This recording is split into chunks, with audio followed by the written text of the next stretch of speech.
When the silence of the night sky over Kashmir was broken on April 29, 2025, it wasn't by a sonic boom or a missile strike. It was broken by something far more historic and far more consequential. It was broken by a signal, the unmistakable electronic signature of an engagement that would redefine not only the military balance of South Asia, but the global perception of technological supremacy in the skies. On that night, under the cloak of darkness and the weight of decades of hostility, the air forces of India and Pakistan faced off in what would become the first known direct engagement between India's French-made Dassault Rafales and Pakistan's Chinese-built J-10CPs. And for the first time in the history of modern warfare, a Chinese-manufactured PL-15 air-to-air missile, long theorized, feared, and analyzed, was fired in active combat, not in a training range or a closed simulation, but in the real sky against a real Western adversary. The symbolic weight of that moment cannot be overstated. For years, Western defense analysts speculated about the PL-15. With its range exceeding 200 kilometers, active electronically scanned array AESA radar guidance, and two-way data link, the missile represented the cutting edge of Chinese aerospace engineering. But until that night, it had never been used in live combat. That moment, when a Pakistani J-10CP pilot locked onto an Indian Rafale and launched a PL-15, marked the beginning of something unprecedented. The first ever use of Chinese next-generation missile technology in a peer-to-peer engagement. Not against insurgents or outdated aircraft, but against one of the most sophisticated Western fighters in operation. The PL-15 was no longer a rumor, no longer a theoretical threat on PowerPoint slides. It was now a weapon of war, and yet the world almost missed it. There was no bombastic announcement, no press conference, no smoking wreckage on the ground. What unfolded was a quiet but powerful shift, a stealthy chess move in the sky, where strategy, software, and split-second decisions changed the future of air power. It began with an incursion alert, Indian surveillance picking up high-speed targets crossing into contested airspace over the Kashmir region.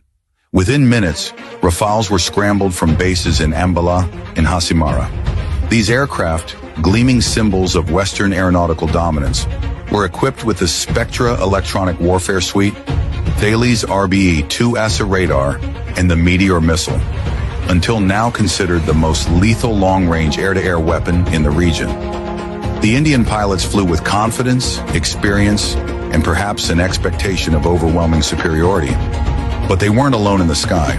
Awaiting them on the Pakistani side were multiple J-10CPs, the most advanced frontline fighters in Pakistan's inventory. Built by China's Chengdu Aerospace Corporation, these aircraft had been upgraded to match and exceed many of the capabilities found in Western 4.5 generation fighters. But what truly made the J-10CP a threat that night wasn't its engine or its airframe.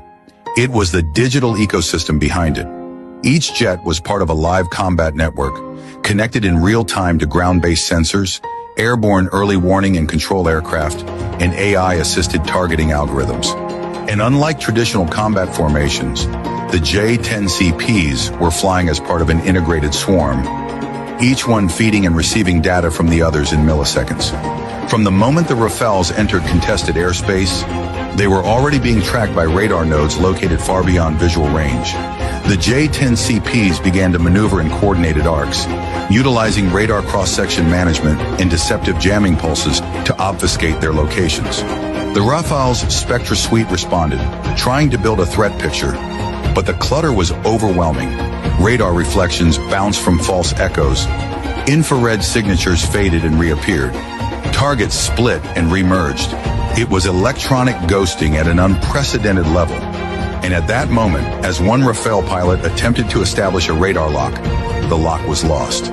Then another. Then came the missile alert. The first PL-15 had been launched.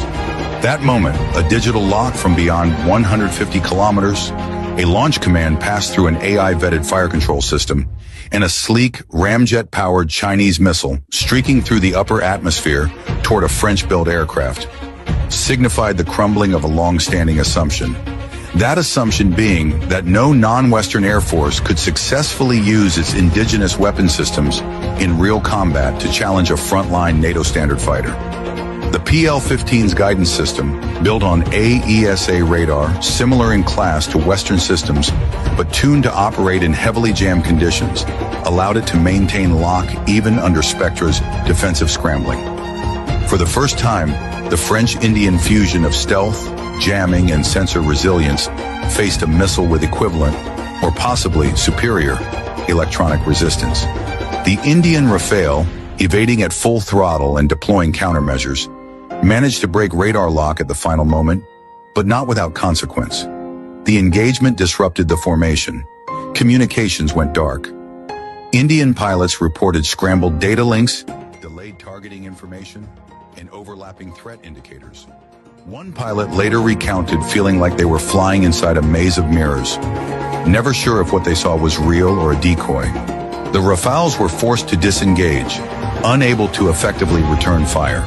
Their Meteor missiles operating in a heavily jammed environment failed to achieve lock before safe engagement range. For the Indian Air Force, this wasn't just a tactical retreat. It was a strategic alarm bell, a wake-up call that their most advanced fighters could be challenged and even outmaneuvered by a digital combat system developed in China and operated by their regional rival. For Pakistan, this was more than a symbolic victory. It was a demonstration to their adversaries, allies, and global observers that they now possess the capability to challenge superior platforms using battlefield integration, electronic warfare, and next-gen missile technology. And for China, it was a moment of profound strategic validation. The PL-15, which had been touted for years as a rival to the Meteor and AIM-120D, had now tasted real combat. Even in a limited capacity, even without a kill, the message was clear. Chinese missile systems had arrived on the global stage, not as cheap alternatives, but as competitive instruments of high-end air warfare. In a single missile launch, Beijing had shattered decades of skepticism surrounding its aerospace claims. Around the world, military planners took note. From Washington to Paris, from Tokyo to Canberra, defense circles began urgently reassessing the threat posed by Chinese origin systems, not just in Chinese hands, but in the hands of their strategic partners. Nations operating US or European aircraft now faced a sobering question. Could their platforms hold the line against next-generation Chinese missiles deployed by adversaries in complex electronic warfare environments? Could traditional dogfighting doctrines survive in a battle space where the kill chain is completed at 150 kilometers by software? This wasn't just about a missile. This was about the collapse of the Western monopoly on electronic warfare supremacy. The idea that only NATO standard